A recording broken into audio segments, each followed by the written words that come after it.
The morning the Duke of Ashford ordered his men to turn Miss Alara Voss away from the gates of Whitmore Park, the rain was coming down in cold, relentless sheets, the kind that soaked through wool and settled into bone. She had traveled 4 hours by carriage to be there. She had not brought an umbrella. She had not brought a companion or a maid or even a letter of introduction, because she had not thought she would need one. She had thought, foolishly perhaps, that a woman arriving on legitimate business would be received as such. She was not. The 2 men at the gate were large and unsmiling, the kind of servants hired not for their manners but for their size. They looked at her the way men in their position often looked at women in hers, with the particular brand of contempt that belongs to those who borrow their power from someone else's name. "No visitors," the taller one said without looking at her directly. "His Grace's orders." Alara stood very still. The rain ran down the brim of her hat and dripped onto the collar of her coat. Behind her, on the road, her driver sat waiting, pretending not to have heard. She looked at the gate. It was iron, old and elaborate, with the Ashford crest worked into the center, a falcon with its wings spread, proud and sharp-eyed. She had seen a sketch of it once in her grandmother's papers, tucked between a property deed and a letter written in faded ink.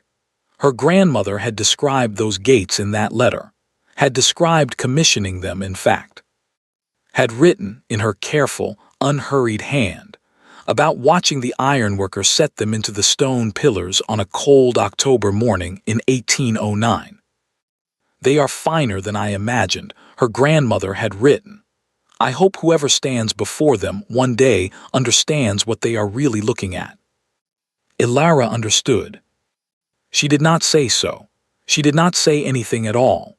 She simply looked at the 2 men for a long moment, long enough that the taller one shifted his weight uncomfortably, and then she turned, walked back to the carriage, and climbed inside.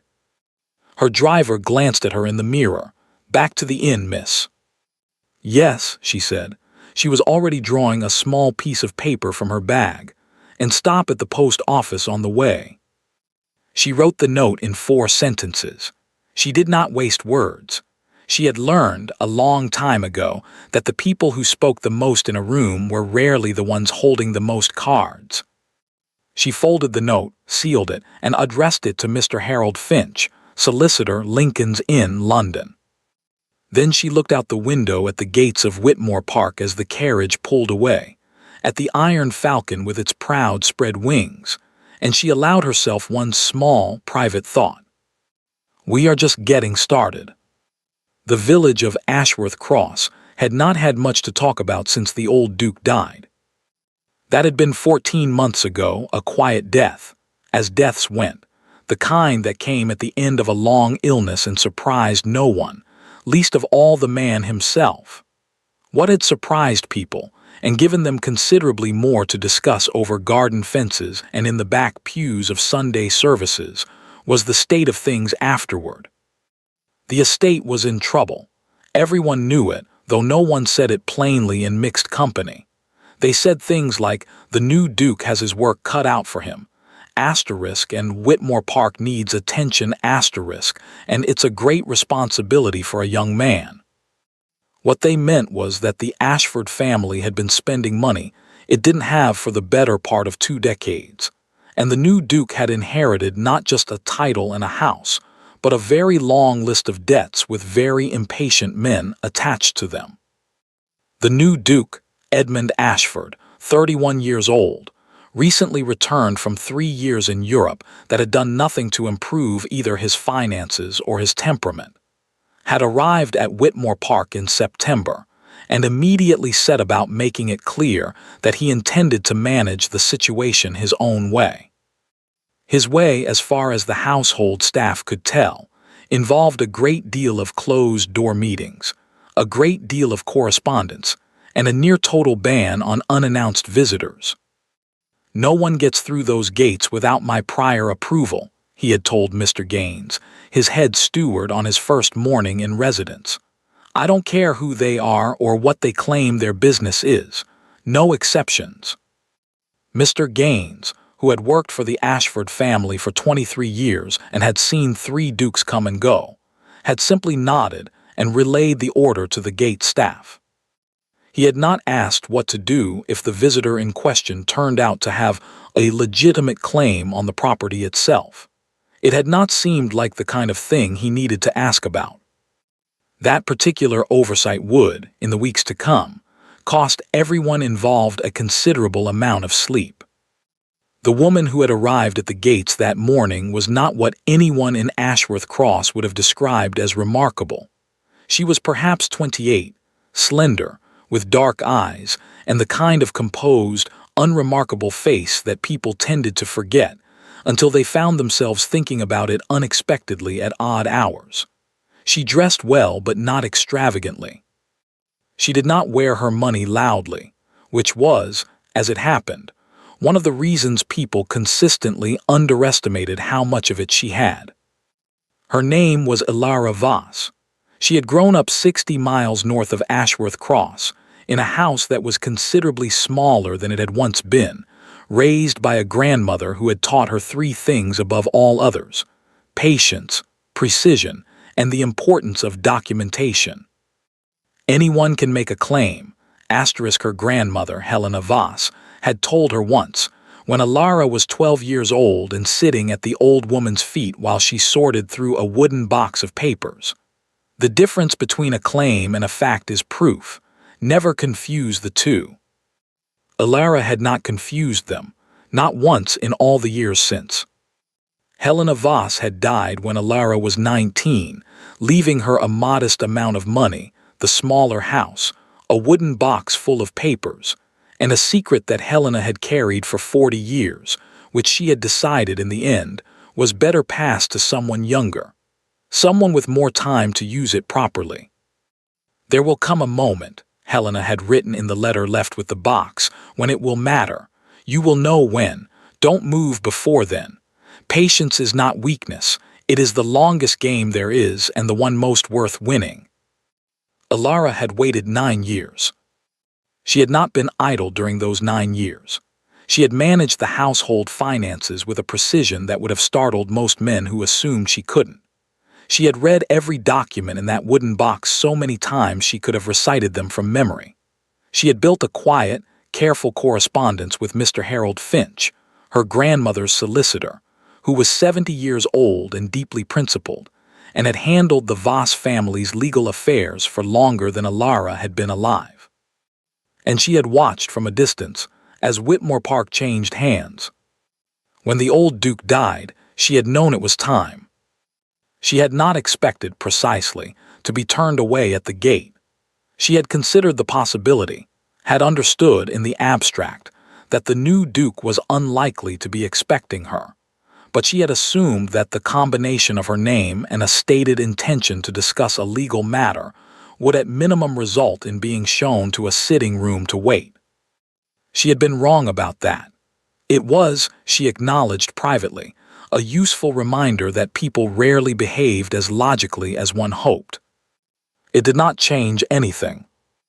Back at the inn, she changed out of her wet coat, ordered tea, and sat by the window with her grandmother's papers spread across the small writing desk. She did not read them. She did not need to. She simply looked at them, at her grandmother's careful handwriting on the property deed, at the signatures and the seals, at the date written in the corner. October 14th, 1809. Then she looked out the window at the gray sky over Ashworth Cross, at the distant tree line that marked the edge of the Whitmore Park estate, and she thought about iron gates and proud falcons and men who gave orders without understanding what they were ordering. The note she had sent to Mr. Finch was simple. "It is time. Please proceed as we discussed. I will remain in Ashworth Cross until further notice." She poured her tea. She added no sugar. She sat back in the chair and picked up her book, and she read 3 chapters with perfect calm, and she waited. She had always been very good at waiting. Edmund Ashford did not think about the woman at the gate. This was not unusual. Edmund did not, as a general rule, spend much time thinking about people who inconvenienced him. It was one of the habits he had developed over a lifetime of being the kind of man whose inconveniences were quietly handled by other people before they had the chance to become actual problems. Someone had been turned away at the gate. Gaines had mentioned it briefly over the evening report, in the same tone he used to mention that the east drawing room chimney was smoking again, or that one of the kitchen cats had gotten into the larder. A minor disturbance. A woman claiming business of some kind, now gone. Edmund had nodded and moved on. He had larger things to think about. He was sitting now at the desk in his father's study. His study, he reminded himself, though the room still smelled of the old man's tobacco and still had his father's taste in furniture, which ran toward the heavy and the dark, with 3 separate ledgers open in front of him, and the particular expression of a man trying to make mathematics behave differently than it was inclined to. The numbers were not behaving. He knew the broad shape of the problem, had known it, in fact, since before his father died, had been receiving careful, increasingly worried letters from the family solicitor for the better part of 2 years, letters he had read and considered, and then set aside while he was in Florence and Rome and Vienna, where setting things aside was considerably easier than it was here, sitting in this chair, with the rain on the windows and the numbers in the ledgers refusing to cooperate. The Ashford estate was not ruined. He wanted to be precise about that, at least in the privacy of his own mind. Ruined was too dramatic, and Edmund had a deep dislike of drama, which was ironic given the circumstances he currently found himself in. Strained was the more accurate word. Leveraged, encumbered with obligations that had been accumulating quietly for 20 years, each one individually manageable, collectively rather less so. The house needed work. The tenant farms needed investment. There were 3 outstanding loans from London banks, 2 of which were attached to interest rates that his father had apparently agreed to without reading the relevant clauses particularly carefully, and one of which had a repayment deadline that was, Edmund had recently discovered, considerably closer than he had been led to believe. The solution, as several people had not been shy about pointing out to him, was straightforward. He needed to marry money. Edmund leaned back in his chair and looked at the ceiling. This was not, in principle, something he objected to. Arranged marriages, or at minimum strategic ones, were hardly unusual in his world. Most of the men he knew had married with at least one eye on the balance sheet, and most of those marriages had turned out perfectly acceptable, comfortable even. He was not a romantic. He did not have particular illusions about what marriage was at its foundation in his social position. What he objected to was the specific version of this solution that his mother had been pressing on him since approximately 30 minutes after his father's funeral. Lady Ashford, his mother, a small, determined woman who had managed the Ashford social calendar with the precision of a military campaign for 35 years, had a candidate. She always had a candidate. In this case, the candidate was a Miss Georgiana Hartwell, daughter of Sir Reginald Hartwell, who had made an enormous amount of money in shipping, and was now in the business of purchasing respectability for his family through the mechanism of marrying his daughter to a title. Miss Hartwell was, by all accounts, perfectly pleasant. She was also 20 years old, which Edmund found faintly depressing, though he acknowledged this was not a reasonable objection given the customs of the time. He had agreed to meet her. There was a dinner planned for the following month at his mother's house in Bath, where Miss Hartwell and her father would be present along with a carefully curated collection of other guests, chosen to make the whole thing feel less like an inspection and more like a social occasion, despite being, quite explicitly, an inspection. Edmund had not yet decided how he felt about it. He closed the top ledger and pressed 2 fingers to the bridge of his nose. "Mr. Gaines," he said, without raising his voice. Gaines had a talent for being present without appearing to hover, which Edmund appreciated. The steward materialized at the study door. "Your Grace." "The woman at the gate this morning. You said she mentioned a legal matter." Gaines paused, with the faint expression of a man reaching back through a day's worth of events. "She did, Your Grace. She gave her name as Miss Voss. She said she had business relating to the property." "Voss," Edmund repeated. The name meant nothing to him. "Did she leave a card?" "She did not. She left rather quickly, all told. It was raining considerably." Edmund considered this for a moment, then dismissed it. People arrived at estates with claims relating to property on a regular basis, particularly estates in the kind of financial circumstances Whitmore Park currently occupied. Creditors sent representatives. Former tenants surfaced with complaints. Distant relations of previous owners occasionally appeared with theories about inheritance that invariably turned out to be baseless. It was tiresome but not alarming. "If she returns, have her wait in the morning room and inform me," he said. "I'll hear what she has to say." He did not actually expect her to return. People who were turned away at gates usually went away and stayed away, particularly if they lacked the social position to insist otherwise. "Very good, Your Grace," Gaines said and disappeared. Edmund turned back to his ledgers.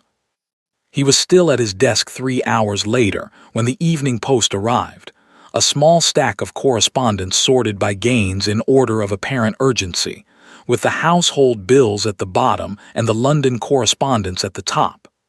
Edmund worked through it methodically, the way he did everything, quickly, without sentiment, setting each letter aside once he had extracted whatever information it contained. He was nearly at the bottom of the stack when he reached the letter from Mr. Aldous Pemberton, his family solicitor in London. He almost set it aside unread. Pemberton wrote frequently and at considerable length, and his letters, while thorough, rarely contained information that qualified as genuinely new. Edmund had come to think of them as elaborate restatements of things he already knew, dressed in legal language. He opened this one anyway, because Pemberton had marked it urgent in the upper left corner, which he had never done before. He read it once quickly, the way he read everything. Then he read it again, more slowly this time.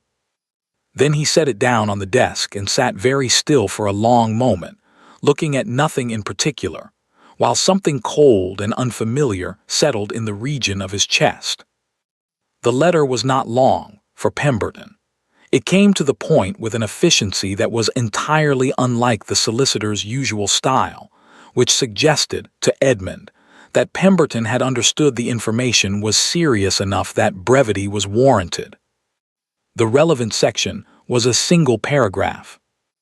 "It has come to my attention, through correspondence received today from a Mr. Harold Finch of Lincoln's Inn, acting on behalf of his client Miss Alara Voss, that a deed of conditional ownership exists pertaining to the Whitmore Park estate and its attendant grounds, executed in October of 1809 between the late Mr. Arthur Voss and the late Duke of Ashford, your grandfather. The terms of this deed, if legitimate and Finch, is a man of considerable reputation, and I have no immediate reason to doubt him, would place the primary ownership of Whitmore Park in the hands of the Voss family, with the Ashford title serving in an occupying capacity, contingent on conditions that appear not to have been met. I strongly advise Your Grace to seek legal counsel at the earliest possible opportunity. I will travel to Ashworth Cross at your instruction." Edmund read the paragraph a third time. Then he looked up, at the dark paneled walls of his father's study, at the heavy curtains and the old furniture and the portrait above the fireplace of his grandfather. The late Duke, young and confident, painted before any of this had apparently happened. He thought about the woman in the rain. He thought about the name she had given. Voss. He reached for the bell on his desk and rang it, harder than he intended. Gaines appeared within seconds. He took one look at Edmund's expression and became very carefully neutral, the way experienced servants did when they understood that something had gone wrong and were waiting to find out how wrong. "Get Pemberton on the first available coach from London," Edmund said. His voice was even. He had always been able to keep his voice even, whatever else was happening, and find out where Miss Voss is staying. Gaines did not ask why. Yes, Your Grace. One more thing. Edmund looked down at the letter again, at the date in the corner, at the year 1809 written in Pemberton's careful hand. The men at the gate this morning, were they rude to her?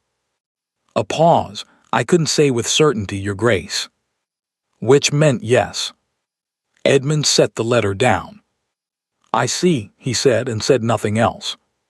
Helena Voss had not been a dramatic woman. This was, Alara had always thought, one of the most remarkable things about her, that she had carried something this significant for this long, with such complete and undisturbed composure. No bitterness, no urgency, no late-night speeches about justice or inheritance or what the Ashford family had taken from them. Just the wooden box and the papers and the patient, unhurried certainty that things would resolve themselves in the correct order if one simply refused to rush them. Alara was sitting with that box open on the desk in front of her now, in the small, slightly damp room at the Ashworth Cross Inn, with a candle lit against the early dark of the autumn evening. She was not reading the documents. She knew them too well for that. She was simply looking at them, the way she sometimes did when she needed to remember that what she was doing was real, that it was grounded in something solid and documented and true, and not just a story she had been telling herself for 9 years. The deed was at the top. It was written on heavy paper, the kind that lasted, in the careful formal language of 1809 solicitors, who understood that the words they chose might need to hold up for a very long time. The signatures at the bottom were both clear: Arthur Voss, in her great-grandfather's confident hand, and William Ashford, the second Duke, in a script that was slightly less steady, which Alara had always privately attributed to the fact that he had been, by all accounts, 3 glasses of brandy into the evening when he signed it. The circumstances, as Helena had explained them and as the accompanying letters confirmed, were these. In the autumn of 1809, the second Duke of Ashford had found himself in a position not entirely unlike the one his grandson currently occupied, which was to say, in possession of a title and an estate and very little else. The Ashford family had always had expensive tastes and inconsistent income, and the second Duke had inherited both tendencies in full measure.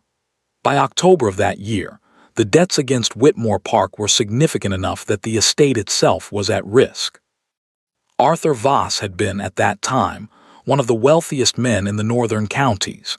He had made his money in wool and property, and a series of exceptionally well-timed investments, and he had made it quietly, without fanfare, in the way that men of his generation and temperament tended to steadily, over decades, with more attention to substance than appearance. He had also, as it happened, been Helena's father, Alara's great-grandfather. The two men had known each other slightly, not well, but enough. They had met at a county dinner some years earlier, had spoken several times afterward in the way that men of different stations sometimes did when one of them was rich enough to make the difference in station feel irrelevant. When the Duke's situation became genuinely critical, it was Arthur Voss he had approached. Not a bank, not a London creditor. Voss. Arthur had listened, had reviewed the ledgers. He had always insisted on seeing the ledgers, Helena said, regardless of what he was being asked to invest in, had understood the situation clearly, and then he had made a proposal that the Duke, in his desperation, had accepted. The money Arthur Voss provided was not a loan. It was a purchase. Not of the title that couldn't be sold, but of the estate itself, the grounds and the house and everything attached to them, transferred to the Voss family by deed with a single condition. The Ashford family could continue to live there, to use the Whitmore Park name, to occupy the house as their seat, so long as they maintained the property in good order and met certain financial obligations outlined in a secondary document. If those conditions were met, the Voss family would make no claim. The arrangement would remain, as Arthur had put it, a private matter between gentlemen. If the conditions were not met, the deed stood as written. The conditions had not been met. They had in fact been ignored almost entirely. Almost certainly because the second Duke had died within 5 years of signing the agreement, and the document had been filed away somewhere in the Ashford family's legal records and either forgotten or deliberately buried, and the Voss family had, at Arthur's own instruction, said nothing. He was not a vengeful man, Helena had told Alara once, speaking of her father with the particular precision she used for things that mattered. He did not want to destroy them. He wanted the truth to exist, documented, witnessed, undeniable, so that when the time came, there would be no argument about it. What time? Alara had asked. She had been perhaps 15. Helena had considered the question with the seriousness it deserved. The time when the right person needed it, she had said finally. Your great-grandfather believed that things had a way of arriving at their proper moment if you let them. Alara had thought about that answer for 13 years. She was still thinking about it. She reached into the box and drew out the other document, not the deed but the letter. Helena's letter, the one left with the box, the one Alara had read so many times the paper had gone soft at the folds. She did not read it now either. She just held it, feeling the weight of it, the texture of the paper. Then she set it carefully back in the box, closed the lid, and turned to the window. Outside, the rain had stopped. The village was quiet, the street below lit by a single lamp that swayed slightly in the wind.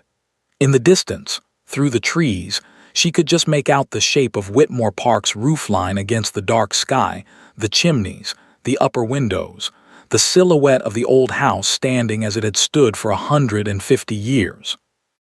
Her grandmother had stood in this village, Alara thought, had looked at that roofline, had known what she knew and said nothing and waited.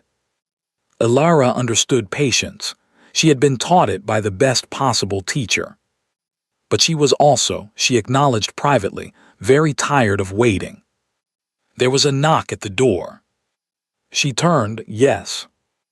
It was the innkeeper's daughter, a girl of about 16 with an apologetic expression and a folded note in her hand. Begging your pardon, miss. A man brought this just now, said it was urgent. Alara took the note, thanked the girl, waited until the door closed and opened it. It was from Mr. Finch, 3 sentences. Your letter received and acted upon. Pemberton has been notified he will travel from London within the week. And Miss Voss, a message came to my office this afternoon from Whitmore Park. The Duke wishes to meet. Alara read it twice. Then she set it on the desk beside the wooden box, and for the first time since she had arrived in Ashworth Cross, she allowed herself a small, real smile. Not triumphant, not unkind. Just the smile of a woman who had waited 9 years for a particular door to open and had just heard, quite distinctly, the sound of the latch. She sat down at the writing desk, drew out a fresh piece of paper, and wrote her reply to Mr. Finch in the same unhurried hand her grandmother had taught her. Please inform the Duke that I am available Thursday morning. He may suggest a location, but I would find Whitmore Park itself most convenient. She paused, then she added one more line. The front entrance this time. She folded the note, sealed it, and set it by the door to be sent in the morning. Then she went to bed, and she slept for the first time in several weeks very soundly. Thursday morning arrived cold and clear, the kind of autumn day that looked beautiful from a window and was considerably less pleasant once you were actually standing in it. Alara dressed carefully. Not extravagantly, she had considered that and rejected it. Extravagance would look like effort, and effort would look like nerves, and she was not nervous. Or rather, she was slightly, in the way that anyone was before something they had been anticipating for a very long time, but she had no intention of letting that show in the cut of her coat or the arrangement of her hair. She chose a deep green dress, well made and well fitted, and her grandmother's brooch, a small thing, silver, shaped like a sprig of something botanical pinned at her collar. Practical boots, her good gloves. She looked, she decided, like a woman who had come to discuss business.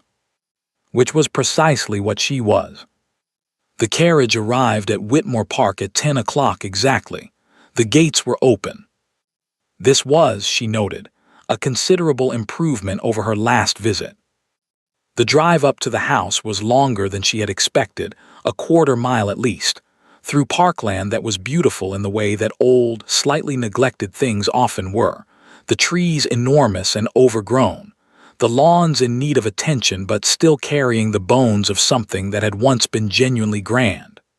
The house itself, when it came into view, stopped her breath slightly, which she had not anticipated.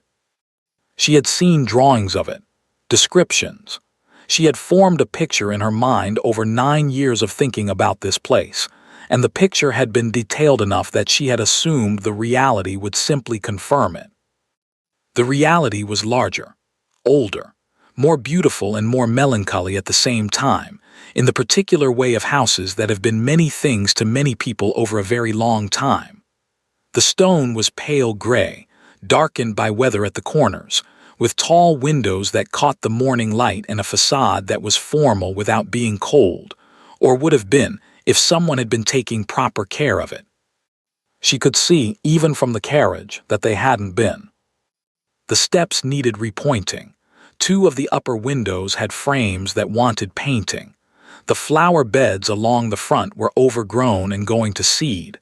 Small things, individually. Together they told a story she already knew the outline of. She stepped out of the carriage, straightened her gloves and walked up the front steps. The door was opened before she reached it, not by a footman, which she had expected, but by Mr. Gaines himself, which she had not. The steward was a slight, silver-haired man with the expression of someone who had seen a great deal in his professional life, and had learned to respond to most of it with the same careful neutrality. He looked at her with something she could not quite read, not unfriendly, not the contempt of the gate men, but something more considered than either. "Miss Voss," he said, "His Grace is expecting you if you'll follow me." She followed him through the entrance hall, which was magnificent even now, with its black and white marble floor, and the staircase rising in a wide sweep to the upper floors, and down a corridor lined with portraits she did not look at, though she was aware of them, and through a set of double doors into what turned out to be not the formal drawing room she had expected but the library. It was the right choice of room for this conversation, she thought, neutral, functional, less theatrical than a drawing room, less intimidating than a study. Someone had thought about it. She was not sure, yet, whether that someone was the Duke or Mr. Gaines. Edmund Ashford was standing at the far end of the room, beside one of the tall windows, with his back partially to her when she entered. He turned when he heard the door. She had not formed a picture of him the way she had of the house. She had known his name, his age, the broad outlines of his biography, the years in Europe, the return, the title inherited with all its complications. She had not spent time imagining his face, because his face was not relevant to what she was here to do. She found, somewhat inconveniently, that it was not an easy face to ignore. He was tall, taller than she had pictured, abstractly, with dark hair and the particular kind of features that looked as though they had been arranged with some care by whoever was responsible for such things. He was not smiling. He was looking at her with an expression she recognized immediately, because she had been on the receiving end of versions of it her entire adult life. The expression of a man recalibrating rapidly, adjusting some prior assumption without wanting to appear to be doing so. She had been shorter in his imagination, she suspected, less composed, less something. She gave him a moment to finish recalibrating, then said pleasantly, "Your Grace." "Miss Voss," his voice was even, controlled. She noted that. "Please sit down." She sat. He remained standing for a moment. She thought it was probably habit, the instinct to maintain height in a room, and then, apparently catching himself, sat down as well, in the chair across from her with the low table between them. There was tea on the table, also untouched. "I'll come to the point," he said. "I've had my solicitor review the document Mr. Finch sent. Pemberton arrived yesterday." "I know," she said. "Mr. Finch informed me." Something moved across his face at that, not quite annoyance. Adjustment again. He was not accustomed, she thought, to conversations in which the other person already knew things. "Then you know that Pemberton has not yet reached a conclusion about the deed's validity." "I know that he has reached no public conclusion," Alara said carefully, "which is not quite the same thing." A pause, longer than the ones before it. "No," Edmund said after a moment, "I suppose it isn't." He looked at her directly then, for the first time since she had sat down, really looked, in the way that people sometimes didn't, particularly men of his position looking at women of her nominal station. She met it without difficulty. She had been preparing for this conversation in one form or another for 9 years. "What is it you want, Miss Voss?" he asked, not rudely. Genuinely, she thought, with the directness of a man who had decided that the most efficient path through this particular situation was a straight one. She respected that even now, even under the circumstances. "What I want," she said, "is quite simple. I want what my great-grandfather's document entitles my family to, not more than that." "Which is the estate?" "Which is acknowledgment of the deed," she corrected. "What follows from that acknowledgment is a matter for solicitors and negotiation. I have not come here to remove you from your home, Your Grace. I am not interested in that." He studied her. She could see him trying to locate the angle, the hidden motive, the thing she wasn't saying. It was what she would have done in his position. "Then what," he said slowly, "are you interested in?" It was a better question than she had expected from him at this stage. She filed that away. "Fairness," she said. "My great-grandfather gave your grandfather a considerable amount of money under specific terms. Those terms were not honored. I would like them to be honored now, in whatever form makes sense given that 100 years have passed and the world has changed considerably since 1809. That is all." Edmund said nothing for a moment. He was looking at the untouched tea, she noticed, with the expression of a man whose mind was entirely elsewhere. Then he looked up. And something happened in the room that she had not prepared for. It was not dramatic. There was no particular moment she could have pointed to afterward and said there, "That was it." It was simply that he looked at her, really looked, past the document and the deed and the legal inconvenience of her presence.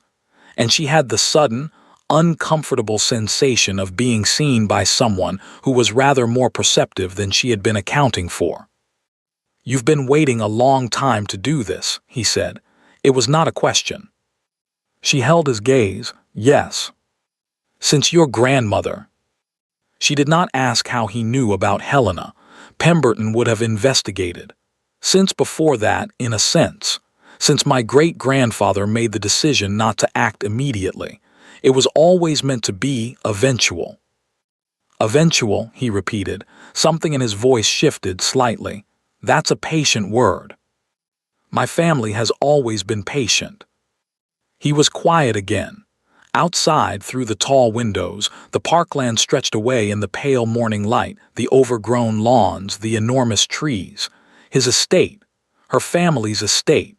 Both things simultaneously in the way that only legal documents and history could manage. "I owe you an apology," he said abruptly. She blinked. She had not been expecting that. "I beg your pardon." "The men at the gate," he said, "the morning you arrived, I'm told they were not courteous." He said it flatly, without embellishment, in the tone of a man who found the admission uncomfortable but had decided to make it anyway. That should not have happened, regardless of the circumstances. Alara looked at him for a long moment. She had prepared, carefully, for arrogance, for dismissal, for legal maneuvering and social condescension, and the particular brand of entitlement that men in his position wore like a second coat. She had prepared for all of those things. She had not prepared for this. "Thank you," she said, carefully, meaning it and not entirely sure what to do with the fact that she meant it. He nodded once. Then he stood. The meeting, apparently, had reached some natural conclusion that he had decided on, and she stood as well. "I'd like to propose a further meeting," he said, "with both our solicitors present, in the next week if that suits you." "It suits me," she said. He walked her to the door of the library himself, which Gaines would normally have done. She noticed that too. At the door he paused, and she had the impression that he was going to say something beyond the formal, beyond the legal, and then thought better of it. She did not press. She walked back down the corridor, past the portraits and the marble floor, out through the front door and down the front steps to her waiting carriage. She did not look back at the house. But in the carriage, on the road back to the village, she sat with her hands folded in her lap and looked out at the passing trees and tried to account for the fact that the meeting had gone entirely as planned, and she felt, inexplicably, as though something had happened that she had not planned for at all. She did not examine the feeling closely. Not yet. The meeting with the solicitors took place the following Tuesday, in the library at Whitmore Park, with Mr. Pemberton and Mr. Finch seated on opposite sides of the table like chess pieces that had not yet decided whether they were playing the same game. It lasted 3 hours. Alara sat through all of it with her hands folded and her expression composed, watching the two men talk around the central fact of the situation in the elaborate, circuitous way that solicitors did when the central fact was inconvenient for at least one of their clients. Pemberton was thorough and careful and clearly intelligent, and he had spent the better part of a week looking for a flaw in the 1809 deed, and he had not found one, which was evident from the particular quality of his thoroughness, the way a man is most meticulous when he is hoping that meticulousness will eventually turn up something he needs. It had not turned up anything. Mr. Finch, who was 70 years old and had been Helena Voss's solicitor since before Alara was born, sat across from Pemberton with the serene confidence of a man holding a very good hand at cards and in absolutely no hurry to lay it down. Edmund sat at the head of the table and said very little. He asked 2 precise questions, both of which suggested he had read the deed himself and understood it more thoroughly than most men in his position would have bothered to. Alara noted this without allowing herself to find it interesting. She was finding rather too many things about Edmund Ashford interesting, and she was doing her best to stop.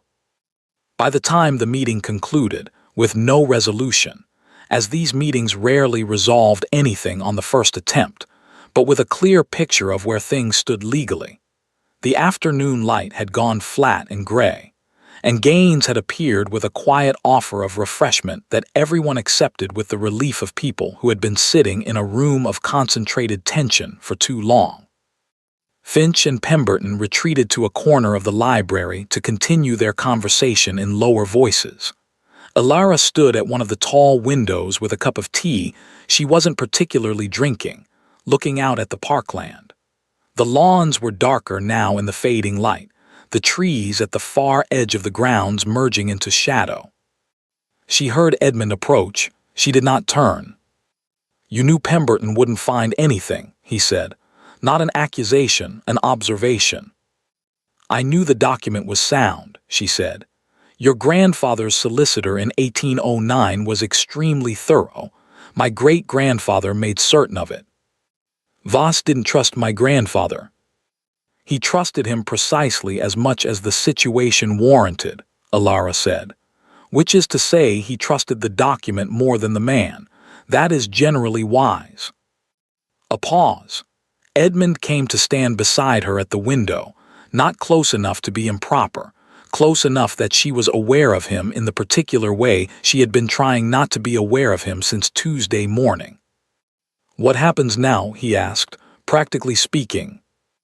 "Practically speaking, your solicitor and mine will correspond for several weeks and reach the same conclusion they reached today, and then we will have another meeting and discuss options. It is a slow process." "I'm aware of how legal processes work, Miss Voss." "Then you'll know that you have time," she said, "to consider your position, to think about what a reasonable resolution might look like." He was quiet for a moment.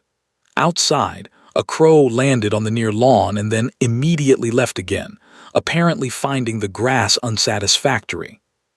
"And if I were to consider an unreasonable resolution," Edmund said. Something in his tone made her turn and look at him directly. He was not looking at her. He was looking out the window, at the crow's abandoned landing spot. But there was something deliberate in the way he had said it, the careful casualness of a man approaching a subject he had been circling for some time. "That would depend," she said slowly, "on what you meant by unreasonable." He turned then. He had, she had noticed, the habit of looking at people with more directness than they were usually expecting, not rudely, but with a completeness that made it difficult to look away. "I mean," he said, "a resolution that addresses the legal situation while also addressing the other situation." "What other situation?" "The situation," he said, with the precision of a man choosing words very carefully, "in which I need to marry money, and you are in possession of a legal claim that makes the financial future of this estate significantly uncertain, and there is a solution to both problems that a practical person might consider worth examining." Elara looked at him for a long moment. Then she understood. "You are suggesting," she said, making sure she had it right, "that I marry you." "I am suggesting," Edmund said, "that it would solve several problems simultaneously." The room was very quiet. At the far end of the library, Finch and Pemberton continued their murmured conversation, oblivious. Elara turned back to the window. She needed a moment, not because she was flustered, or not only because of that, but because she wanted to be certain before she responded that she was responding to what he had actually said and not to the several complicated things she was feeling about it. He had not said, "I find you remarkable." He had not said, "I have thought of little else since you walked into this library." He had not said any of the things that the situation in a different kind of story might have called for. He had said, it would solve several problems simultaneously. He had offered her a transaction, cleanly and without ornament, in the same tone he might have used to propose a modification to a lease agreement.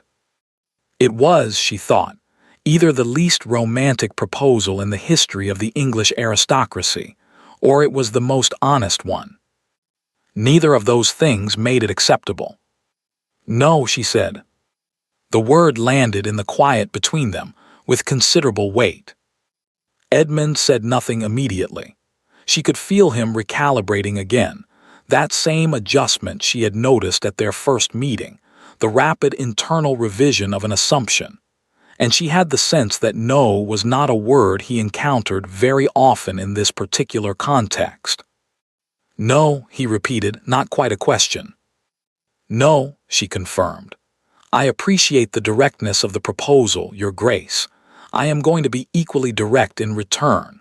I did not spend 9 years documenting a legal claim in order to exchange it for a marriage. If I wanted to be managed, I had considerably more convenient opportunities before this one. I wasn't suggesting." "You were suggesting," she said, not unkindly, a transaction. "Your title in this house in exchange for my claim and presumably my money, with the form of a marriage wrapped around it to make it socially legible. I understand the logic. It is, as you say, practical, but I am not interested in practical in that particular direction." Edmund looked at her. There was something in his expression she couldn't immediately read, something that wasn't quite what she had expected, which was irritation or wounded pride. "What direction are you interested in?" he asked.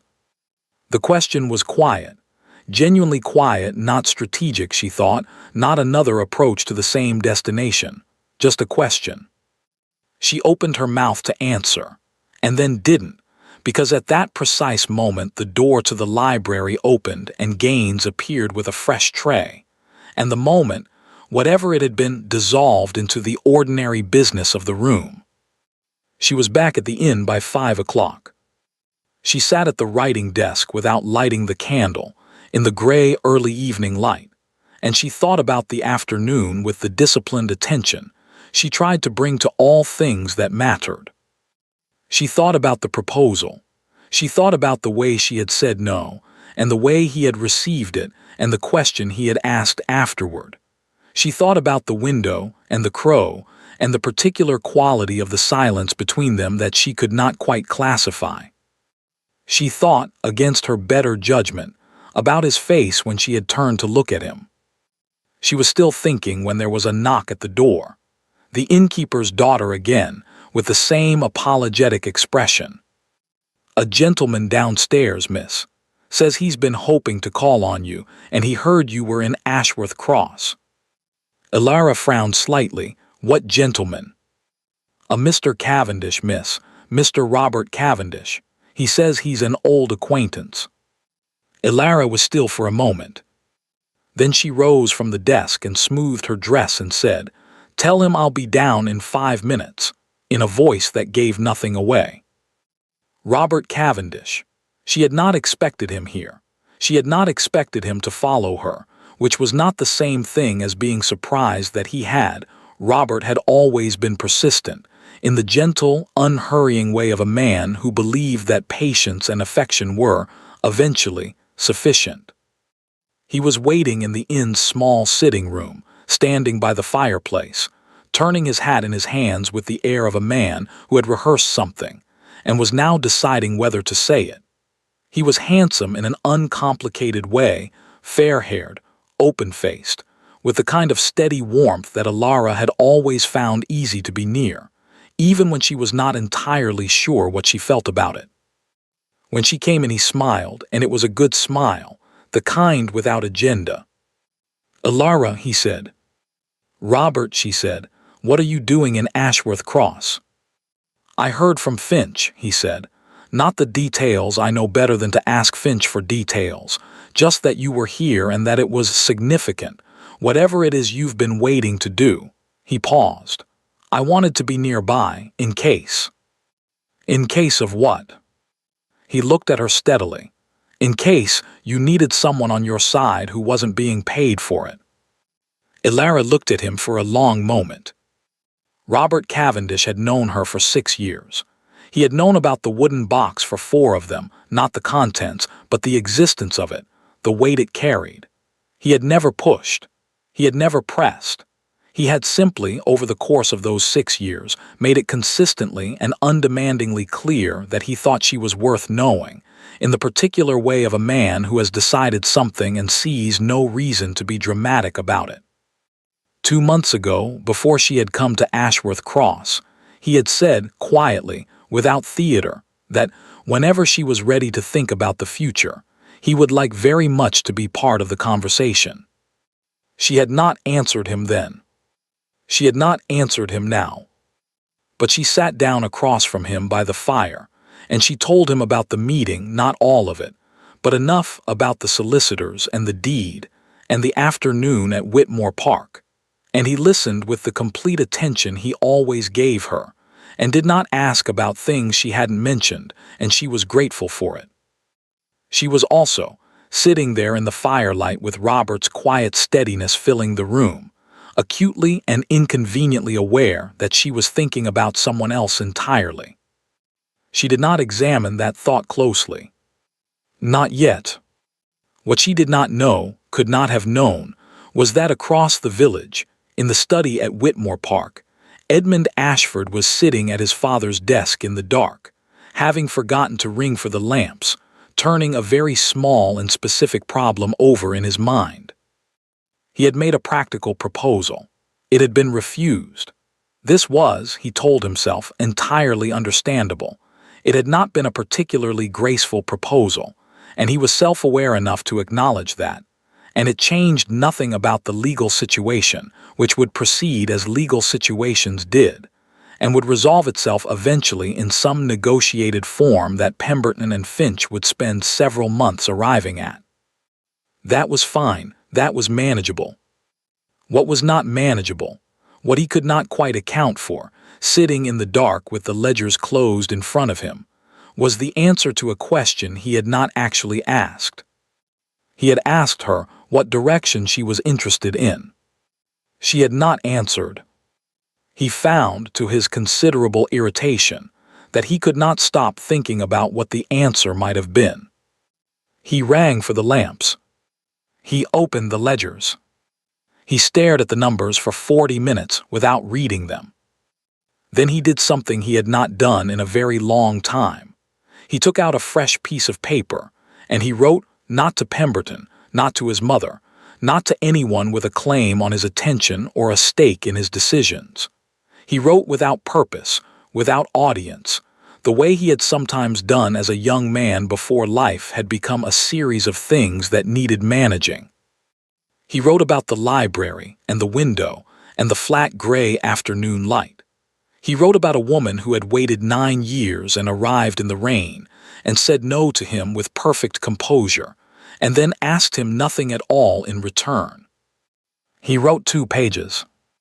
Then he folded them, put them in the inside pocket of his coat, and did not look at them again. But he did not throw them away either. The letter from his mother arrived on Wednesday. Edmund knew, before he opened it, roughly what it would contain. His mother wrote with the regularity and precision of someone who had decided that correspondence was a form of management, and her letters followed a predictable architecture. Family news first, then social observations, then, always, inevitably, the matter of Miss Hartwell. He poured himself coffee and opened it. He was right about the architecture. The family news was brief. The social observations were pointed. And then, in the 3rd paragraph, his mother arrived at her subject with the directness of a woman who had been circling it long enough to feel entitled to land. The Hartwell dinner is confirmed for the 14th. Sir Reginald has been most accommodating, and Georgiana is a perfectly sensible girl who will, I am certain, make no unreasonable demands on your patience or your time. I trust you will make the journey to Bath without delay. Edmund, I say this as plainly as I know how. The situation at Whitmore Park requires a solution, and it requires one soon. A suitable marriage is that solution. I hope you will not allow sentiment or stubbornness to complicate what is, at its foundation, a straightforward matter.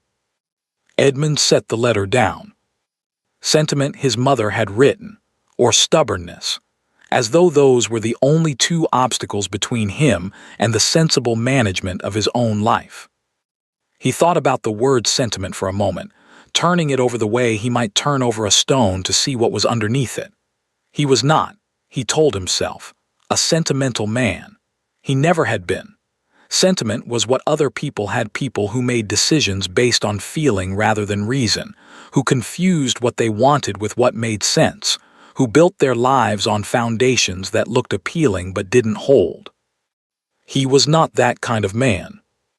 He picked the letter back up and read the 3rd paragraph again. Then he folded it, set it aside, and rang for Gaines. "Tell me about the Voss family," he said when Gaines appeared. Gaines settled into the careful neutrality that Edmund had come to recognize as his response to questions he found interesting. "In what sense, Your Grace?" "In the sense that I know very little about them beyond what Pemberton has put in front of me, and I would like to know more." He paused. "Not legally, generally." Gaines considered this. "I can tell you what the village knows, Your Grace, which is somewhat." "That will do." Gaines told him. The Voss family had been known in the northern counties for 3 generations, not titled, not aristocratic, but the kind of quietly substantial family that everyone in a certain radius was aware of, in the way one is aware of a large tree that has been in the same spot for a very long time. Arthur Voss, the great-grandfather, had built the family's fortune through wool and land, and the kind of careful, unhurried accumulation that didn't make for good stories but made for very solid foundations. He had been known, Gaines said, as a fair man, not warm particularly, but fair. His daughter, Helena, Ilara's grandmother, had inherited both the fortune and the disposition. She had married a man named Voss by coincidence of surname as well as choice, a schoolteacher from Yorkshire who had died young, and she had raised her son alone, and then her granddaughter alone after him, in a house that was smaller than it had once been because various male Voss relatives had done with portions of the fortune what male Voss relatives apparently tended to do. The father, Gaines said, with the careful neutrality fully deployed, was not careful, with money or otherwise. What happened to him? He died when Miss Voss was 14. There were debts. The house in Yorkshire was sold. Helena Voss, the grandmother, stepped in and managed what remained. Gaines paused. By all accounts, Miss Voss was her grandmother's primary occupation from that point forward, her education, her prospects. Helena Voss was quite determined about it. Edmund was quiet for a moment, absorbing this. 14. Her father dead at 14, the house sold, whatever stability she had built her childhood on gone in the particular abrupt way that financial ruin went, not gradually, but all at once, a door closing on a version of life that would not reopen. He knew something about that, actually. Not the same, his version had come later and with considerably more cushioning, but the specific quality of looking at something you had assumed was permanent and understanding suddenly that it wasn't. He knew that feeling. The grandmother, he said, Helena Voss, what was she like? Gaines considered. I never met her, Your Grace. She did not travel much in her later years, but those who knew her described her as formidable in the quietest possible way. Edmund thought about Ilara at the window of the library, with the flat afternoon light on her face, saying no asterisk with perfect composure. Yes, he said, I imagine they did. After Gaines left, he sat for a long time without doing anything in particular. The ledgers were on the desk in front of him. He did not open them. He looked at the portrait above the fireplace instead. His grandfather, the second Duke, painted at perhaps 30 years old, confident and prosperous-looking, with no visible indication that he was a man who had signed away his family's estate to pay his debts, and then apparently neglected to mention it to anyone. Edmund looked at him for a considerable time. You might have said something, he told the portrait. The portrait said nothing, as portraits generally didn't. He wrote out that afternoon, which he did when he needed to think, a habit from boyhood that he had never entirely shed, the particular usefulness of motion for problems that resisted stillness. He took the east path, which ran along the edge of the estate through the old woodland, where the trees were large enough to have been there in his grandfather's time, in Arthur Voss's time, before any of this had happened. He thought about the deed. He thought about 1809 and the second Duke's desperation and Arthur Voss's careful documentation of a transaction that had then sat in a box for 60 years, waiting. He thought about Ilara. He thought specifically, uncomfortably, about the morning she had arrived in the rain and been turned away from a gate that was, by any legal reckoning, as much hers as his. He thought about what that had been like, for a woman who had spent 9 years preparing for this, who had traveled 4 hours and arrived with legitimate purpose and been dismissed in 60 seconds by men who had been following his orders. He thought about her face in the carriage window as it pulled away, which he had not seen, but could, somehow, imagine with a precision that bothered him. He thought about her father's debts and the house sold when she was 14, and Helena Voss raising a granddaughter with the deliberate, patient intention of giving her something no one could take away, a piece of paper that said this is yours. He thought about the proposal he had made in the library, and the particular efficiency with which she had refused it, and the question he had asked afterward that she hadn't answered. What direction are you interested in? He had meant it practically, in the moment, another approach to a solution, another angle on a negotiation. He was almost certain he had meant it practically. He was considerably less certain by the time he reached the far edge of the woodland and stopped his horse at the fence line, looking out over the fields beyond. The thing about Alara Voss, he was beginning to understand, was that she had come here with a plan, a careful, documented, thoroughly prepared plan that she had been building for 9 years, and she was executing it with a precision and composure that he genuinely, inconveniently admired. She was not angry. She was not vindictive. She was not performing righteousness or nursing grievance into drama. She was simply right. Quietly, thoroughly, legally right, in a way that made all of his own certainties feel considerably less certain. He had spent his entire adult life being the person in the room who held the most cards. He had not, until this week, understood quite how much he had relied on that. He turned the horse and rode back toward the house, faster than he had come. By the time he reached the stables, he had made a decision. He was not entirely sure it was a wise one. He was not, in fact, sure at all, which was itself unusual enough to be notable. But he had made it, and he was not in the habit of remaking decisions once made, so he dismounted, handed the reins to the groom, and walked directly to his study. He did not open the ledgers. He did not write to Pemberton. He did not, God help him, write to his mother. He took out a fresh piece of paper and wrote a note to Alara Voss. It was short. He was aware, writing it, of the risk, aware that it stepped outside the careful professional boundaries of their current situation, aware that it might be received badly, aware that there were several good reasons not to send it. He sent it anyway.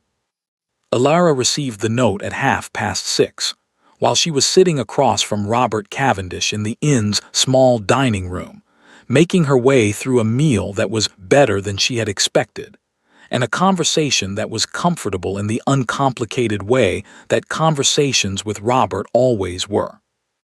She read it twice under the table, without changing her expression. Miss Voss, I find that I have something I would like to say that is not suitable for a room full of solicitors. Would you walk with me tomorrow morning if the weather permits? The grounds are better seen in daylight. Ashford.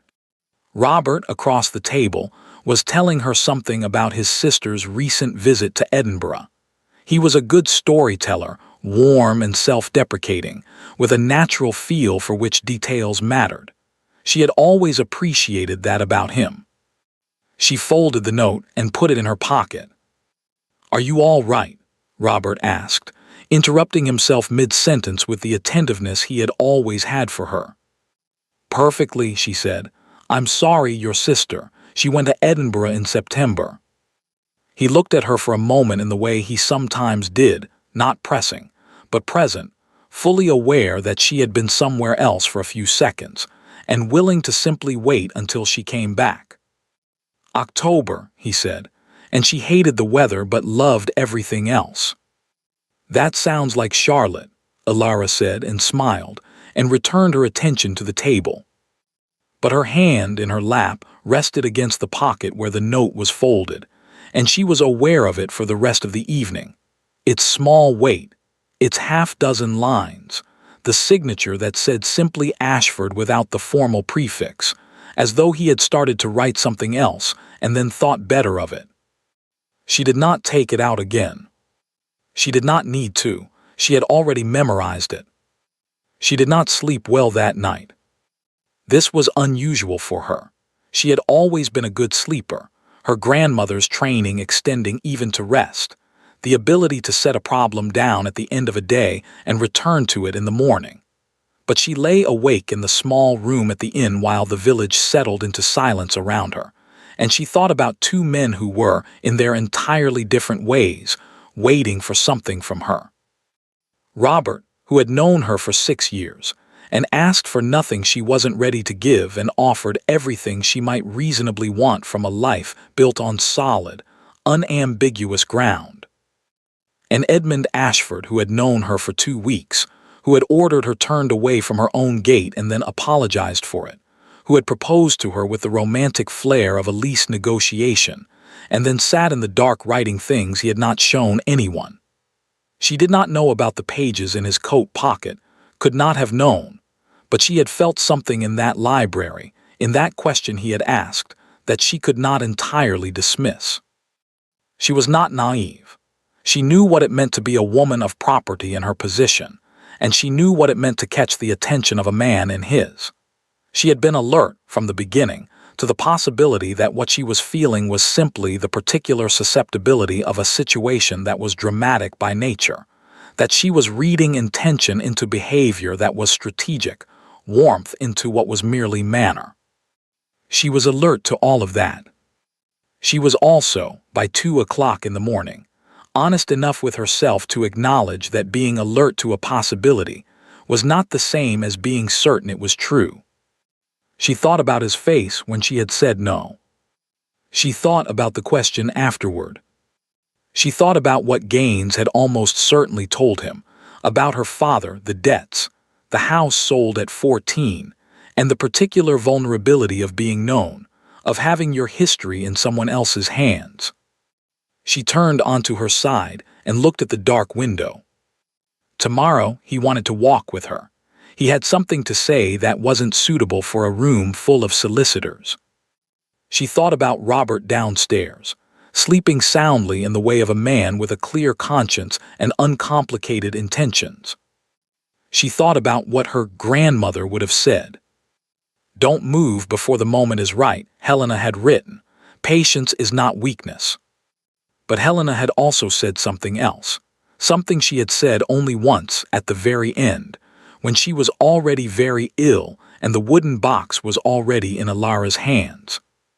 "The document will give you what is yours by right asterisk," she had said. "But rights are not a life, Ilara.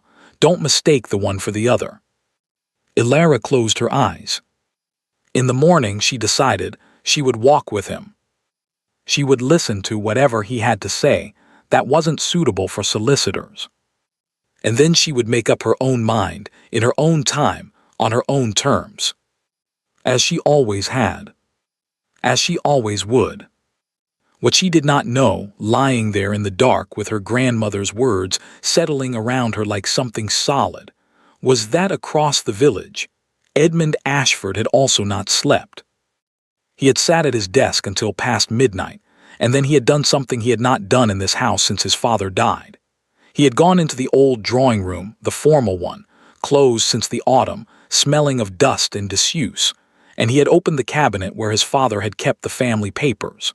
Not the legal ones, not the ledgers. The others. The letters and the records and the things that accumulated in a house over 150 years of people living and dying in it.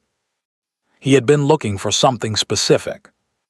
He found it after an hour, a folder at the very back of the lowest drawer, tied with a ribbon that had once been green and was now something closer to gray. Inside were 2 documents. One was a copy of the 1809 deed, his grandfather's copy, which confirmed that the original had been known about and retained rather than lost. The other was a letter, short in his grandfather's handwriting, addressed to no one. Edmund read it standing at the cabinet, by candlelight, in the cold and dusty drawing room. "I have done what was necessary," his grandfather had written. "Voss was fair, and I was not in a position to refuse. The terms are as stated. I can only hope that whoever comes after me will have the wisdom to honor them properly, or the good fortune never to need to." Edmund stood with the letter in his hand for a long time. Then he put it carefully back in the folder, returned it to the cabinet, and went to bed. He lay in the dark and thought about good fortune and wisdom and the difference between the two, and about a woman who had waited 9 years and come back in the rain, and about a gate made of iron with a falcon at the center that had been commissioned. It turned out, by someone who had known it might one day need to be opened by the right person. He thought about what he wanted to say tomorrow, on the walk, in the cold morning air with no solicitors present. He had been rehearsing it, imperfectly, for the better part of 4 days. He still wasn't sure he would say it right. He closed his eyes, and for the first time in a very long time, since before his father died, since before Europe, since before all of it, Edmund Ashford fell asleep thinking about something other than the numbers in the ledgers. The morning was cold and perfectly still, the kind that felt held, as though the world was waiting for something to happen before it committed to the day. Alara arrived at Whitmore Park at 9 o'clock. She had walked from the inn, which was perhaps 20 minutes on the village road, and the walk had done what she had hoped it would, cleared her head, settled her breathing, given her the particular composure that came from motion and cold air, and the simple fact of putting one foot in front of the other. She had not told Robert where she was going. This was not deception, she told herself. He had not asked, and what she was going to was not something she could have explained to him without saying things she was not yet ready to say about what she felt or what she was uncertain about, which was in some ways worse than feeling nothing at all. Edmund was waiting at the front door. Not inside, outside on the top step in his coat as though he had been there for some time. He looked, she thought, slightly less composed than usual, not dramatically so, not in a way that anyone who didn't know how to read stillness would have noticed, but she had been reading stillness for 9 years and she noticed. "Miss Voss," he said. "Your Grace," she said. They looked at each other for a moment in the cold morning air. Then he came down the steps and fell into step beside her, without ceremony, and they walked. He did not speak immediately, which she had not expected. She had expected him to begin at once, to have his thing ready, his not suitable for solicitors thing, prepared and organized in the efficient way he organized everything. Instead, he walked beside her in silence for a full minute, through the formal garden at the side of the house, bare now in November, the hedges clipped and the beds empty, their feet on the gravel. She did not fill the silence. She was good at silence. "I've been thinking," he said finally, "about something you said in the library." "I said a number of things in the library." "You said you were not interested in practical, in that particular direction." He paused. "I've been trying to understand what you meant, and I think what you were telling me was that what I offered was not actually a resolution. It was another transaction, a different shape of the same problem." Alara considered this. "Yes," she said, "that's what I meant." "I wanted to tell you," he said, "that you were right." She glanced at him. He was looking ahead at the path, with the expression of a man saying something he had decided to say, and was going to say completely regardless of how it landed. "The proposal was not well considered," he said. "That is a significant understatement. It was the kind of proposal a man makes when he is treating a person as a variable in an equation, and you are not a variable in an equation, and I knew that when I said it, which makes it worse rather than better." She said nothing. She wanted to hear the rest of it. "I've spent the last week," Edmund continued, "learning things I should have understood considerably earlier, about your family, about what this," he gestured, a small contained movement that somehow encompassed the whole of it, the estate, the deed, the 9 years actually cost. Not in legal terms, in other terms. "Mr. Gaines told you," she said. "Some of it, the rest he stopped walking. She stopped too because it seemed the thing to do. They were at the edge of the formal garden now, where the path opened onto the wider parkland, the lawn stretching away to the far tree line. "I found a letter," he said. "My grandfather's. He knew about the deed. He kept a copy. He wrote that he hoped whoever came after him would have the wisdom to honor it properly." Alara was very still. "He didn't," Edmund said. "My father didn't. And I very nearly didn't either, except that you didn't give me the option of being entirely oblivious, which I suspect was not accidental." "It was not," she agreed. Something moved across his face, not quite a smile. "No, I didn't think so." He turned to look at her directly, in the full morning light, and she let him, because there was nothing in his expression now that she needed to guard against. It was not the assessment of the library, not the recalibration of a man adjusting his strategy. It was something simpler and considerably more dangerous. "I owe you more than an apology for the gate," he said. "I owe you an apology for the entirety of the position your family was put in, which I cannot make on behalf of my grandfather and my father because they are not here, but I can make it on behalf of this house and this name and everything attached to them. I am sorry, not strategically, not as an opening to a negotiation, simply sorry." Ilara looked at him for a long moment. She had prepared, 9 years ago and in all the years since, for many versions of this. She had prepared for legal resistance and social condescension, and every variety of dismissal that a man in his position could deploy against a woman in hers. She had prepared, thoroughly and without sentiment, for the worst of what people were capable of when their security was threatened. She had not, she realized, prepared for this. For a man standing in the cold morning air on the edge of his ancestors' parkland, saying simply sorry with his whole face open and nothing held back. She discovered, to her considerable inconvenience, that her eyes were warm. She did not let anything fall. She was her grandmother's granddaughter. But she said quietly, "Thank you," and meant it in a way she had not meant anything in a very long time. They walked for another hour. Not about the deed, not about solicitors or deeds or the 1809 agreement or what a resolution might look like. They talked about other things, which was itself a kind of revolution.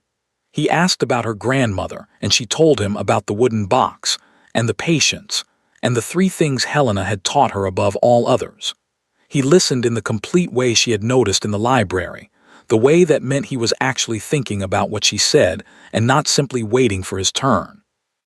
She asked about Europe, not the finances, not the strategic reasons for his absence, but what it had been like.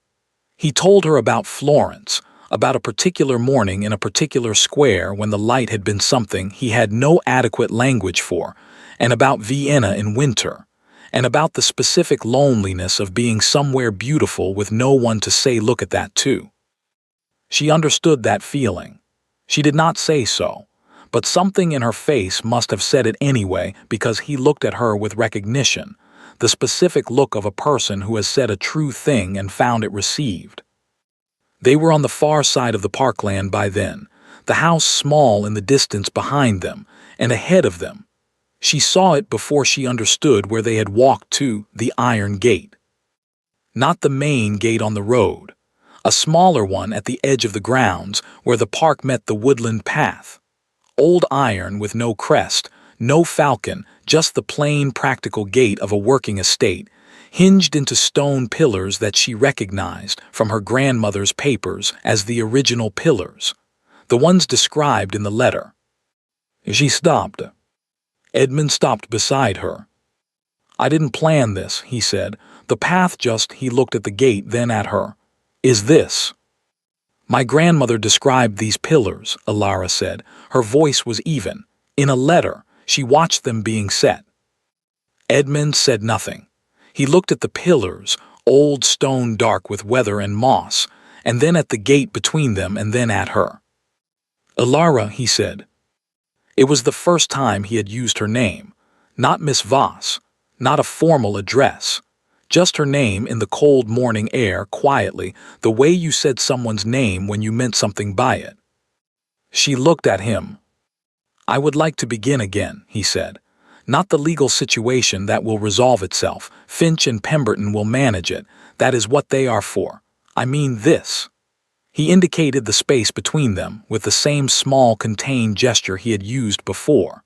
"Whatever this is, I would like to start from the beginning of it properly, without transactions or strategy or proposals that are not proposals." She held his gaze. "And what would the beginning look like?" "I think," he said, "it would look like asking whether you would consent to my company, not for legal purposes, not for negotiations, simply my company, on occasion." The gate was beside them. The stone pillars her great-grandmother had commissioned and watched set into the ground on a cold October morning in 1809, 200 years of weather and history in the moss on the stone, and the iron between them plain and old and solid. She looked at it for a moment. Then she looked at him. "There is something I should tell you," she said. His expression did not change, but she felt him still, the particular stillness of a man bracing himself. "There is someone else," she said, "a man who has known me for 6 years and has been patient and kind, and who came here because he wanted to be nearby in case I needed someone on my side." She paused. "He is a good man." Edmund said nothing with great care. "I have not made him any promises," she said, "but I want you to understand the entirety of the situation, because I find that I cannot do business with you of any kind without telling you the truth." A long silence. The wind moved through the woodland beyond the gate. Somewhere above them, a bird called once and then was quiet. "What will you do?" Edmund said. His voice was even. She could hear what it cost him. "I don't know yet," she said honestly. "I need time." He nodded once. "Then you shall have it." She looked at him, at his face in the cold light, open in the way it had not been in the library, in the way she suspected it was not often open for anyone. "The gate," she said. "You said you wanted to begin again, properly." "Yes." "Then open it," she said. "Not because I own it, not because of 1809 or the deed or any of that. Open it because you choose to." He looked at the gate, at the old iron and the stone pillars, and everything they contained, history and wrong, and the long patient wait of her family's waiting. Then he reached out, and he put his hand on the latch, and he opened the gate. He stepped back. She walked through. On the other side she turned and looked at him, still standing in the parkland, the open gate between them. "I'll give you my answer," she said, "when I have one, not before." "I know," he said. She looked at him for one more moment, this man who had ordered her turned away in the rain and then stood in the cold to apologize for it, who had found his grandfather's letter and understood what it meant, who had opened a gate not because he had to, but because she had asked him to. Then she turned and walked into the woodland, along the path, away from Whitmore Park. She did not look back. But she heard behind her very quietly the sound of him not walking away, just standing there, at the gate, waiting. Robert was in the inn's small sitting room when she returned, with a book open on his lap and tea going cold on the table beside him. He looked up when she came in, and his face did what it always did when he saw her, opened, simply, with no performance in it. She sat down across from him. She looked at him, at his familiar, uncomplicated face, at the steadiness in him that she had relied on for 6 years, at the good man he genuinely and thoroughly was. "Robert," she said. Something shifted in his expression. Not hurt, not yet. Just the careful attention of a man who had always been very good at hearing what she was not quite saying. "Tell me," he said quietly. So she did. Not everything, but enough.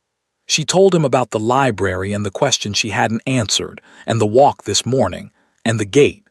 She told him with the precision and honesty that her grandmother had taught her, because Robert deserved nothing less, because he was good, and she respected him completely and cared for him genuinely, and because caring for someone genuinely meant not allowing them to wait for something that wasn't coming. He listened to all of it. When she was done, the room was quiet. The fire crackled. Outside, the village went about its ordinary morning. "You're certain," he said, not wounded, not accusing, just asking. "No," she said honestly. "Not yet. I'm not certain of anything. But I know I'm not. I know what I feel when I think about him, and I know what I feel when I think about you, and they are not the same thing, and you deserve someone who—" "Elara," he stopped her gently with the ease of long familiarity. "I know." She looked at him. "I've known," he said, "for rather longer than you have, I think." She felt the warmth in her eyes again. This time one thing fell, and she did not stop it. He leaned forward and put his hand over hers, briefly, the way you touched something you were letting go of. Be certain before you decide, he said. About him. Don't let the drama of a situation make you think something is more than it is. I know, she said. But if it is what it seems, he stopped. You deserve someone who looks at you the way you've apparently been looked at this morning, and he sat back. I deserve someone who looks at me that way. She nodded. She could not speak for a moment. We are going to be perfectly fine, Robert said, in the tone of a man deciding something rather than describing it. Both of us. She believed him. She believed him completely. He left Ashworth Cross the following morning. She stood at the door of the inn and watched his carriage until it turned the corner and disappeared, and she stood there a moment longer after it had gone. Then she went inside, went upstairs, and sat at the small writing desk with the wooden box open in front of her and her grandmother's letter in her hands. She read it this time, all of it from the beginning. And when she reached the last lines, the ones she had read 100 times, the ones she knew before her eyes reached them, she sat with them for a long while in the quiet room. The document will give you what is yours by right, but rights are not a life, Ilara. Don't mistake the one for the other. Wait for the right moment. Not to act, you will know when to act. Wait for the right man. You will know him because he will not ask you to be less than you are. He will open doors, not close them. She folded the letter. She put it back in the box. She sat for a long time in the afternoon quiet, thinking about a gate and a man standing on the other side of it, waiting, and the sound of a latch lifted by a hand that chose to lift it. Then she took out a fresh piece of paper, and she wrote. Not to Edmund, not yet. She wrote to Mr. Finch. Please arrange a meeting for next week. All parties. I believe we are ready to discuss terms. She sealed it, set it aside, and then, after a moment's consideration, took out another piece of paper. This one she addressed to Whitmore Park. She wrote 4 sentences. I have given you my honest assessment of the situation, as I said I would. I have also given it to myself. I find that my answer in both cases is the same. If you would like to walk again on Thursday, I am available. She did not sign it Miss Voss *. She signed it Ilara. He received it at 6 o'clock. He read it in the study, standing, still in his coat from an afternoon ride. He read it 3 times, not because it was ambiguous. It was not. But because he wanted to be certain he was reading what was actually there, and not what he hoped was there. It was there. He sat down slowly in his father's chair. He looked at the portrait above the fireplace. His grandfather, the 2nd Duke, young and unaware of all the things that letter in the drawing-room cabinet would eventually set in motion. The wisdom to honor it properly the old man had written, or the good fortune never to need to. Edmund looked at him for a long time. Neither in the end, he said quietly. It was something else entirely. He reached for a piece of paper. He wrote back in 2 lines. Thursday morning, I will be at the gate. Edmund. 1 year later, the gate had a new sign. Not a large one, nothing ostentatious, nothing that announced itself from a distance. Just a small iron plate bolted to the right pillar, engraved in clean letters, Voss Ashford Whitmore Park, Est 1809. Ilara had suggested 1809. Edmund had agreed without hesitation. It was a Tuesday morning in late October, the anniversary of nothing in particular, and she was walking the woodland path alone in the early light the way she sometimes did before the house woke up, before Mrs. Gaines arrived with the morning correspondence, and before Edmund came downstairs with the expression he wore when he had been thinking about the East Tennant Farms again. She liked the hour before all of that. She liked the particular quality of a house that was hers in every sense, legal, lived in, loved, before the day made its claims on it. The legal settlement had taken 4 months. Finch and Pemberton had, in the end, arrived at something that satisfied the document and the present circumstances simultaneously. A formal acknowledgement of the Voss claim, a restructuring of the estate's financial obligations, and a deed of joint ownership that made what was already true on paper also true in every practical sense. It was, Pemberton had said, with the satisfaction of a man who had spent a career on less interesting work, quite without precedent. Alara had signed it on a Wednesday afternoon in February, in this very library, with Edmund across the table and both solicitors present. And when it was done, Edmund had looked at her across the stack of documents and said nothing, because there was nothing that needed saying, and she had understood that completely. They had married in April, quietly in the village church, with no London guests and no fanfare, and exactly the ceremony they had both, independently, wanted, which was to say a short one, followed by a long lunch, followed by a walk in the parkland in the late afternoon light. Robert Cavendish had sent a generous gift, and a note in his clear handwriting that said simply, "I told you we would both be perfectly fine." He was, she had heard, recently engaged to a woman in York who looked at him, by all accounts, exactly the way he deserved to be looked at. She was glad. The house was different now in the ways that mattered. Not transformed, she had not wanted transformation, had not arrived here to remake everything in her own image, but attended to.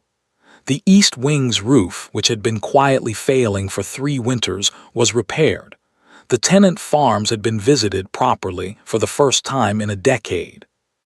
The flower beds along the front were replanted, not extravagantly but carefully, the way her grandmother would have done it, with the intention that they would be better in 3 years than they were today, and better still in 10.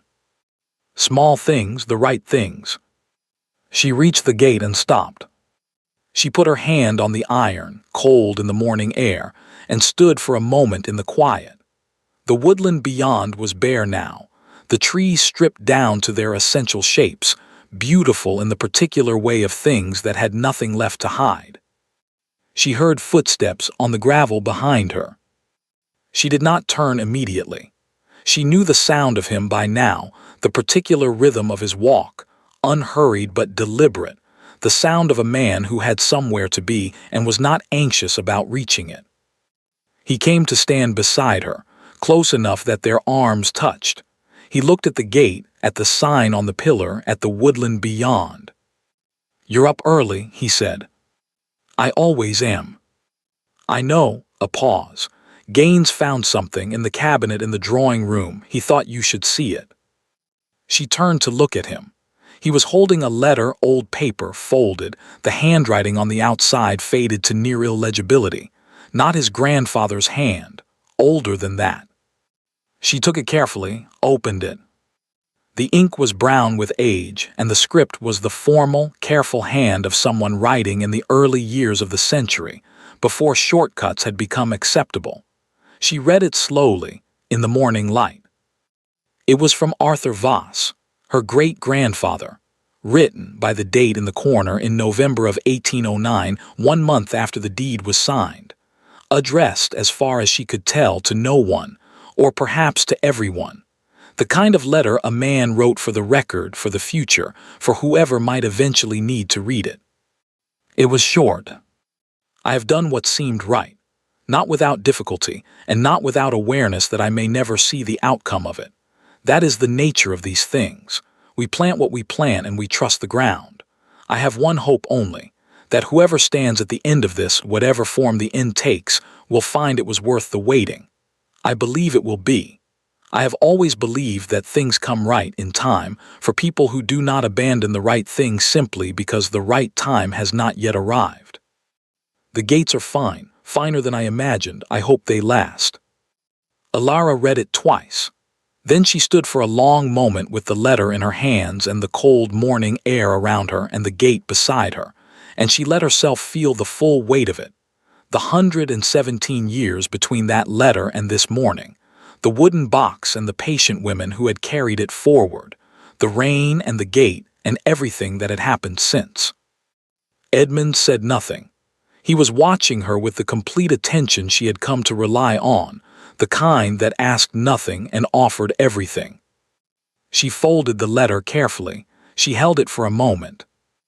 Then she looked at the gate, at the iron and the stone, and the small engraved sign that said *1809, and she thought about her great-grandfather watching it being set into the ground on a cold October morning, and about Helena writing, "They are finer than I imagined," and about a woman in the rain who had turned away without a word and written 4 sentences to a solicitor and waited.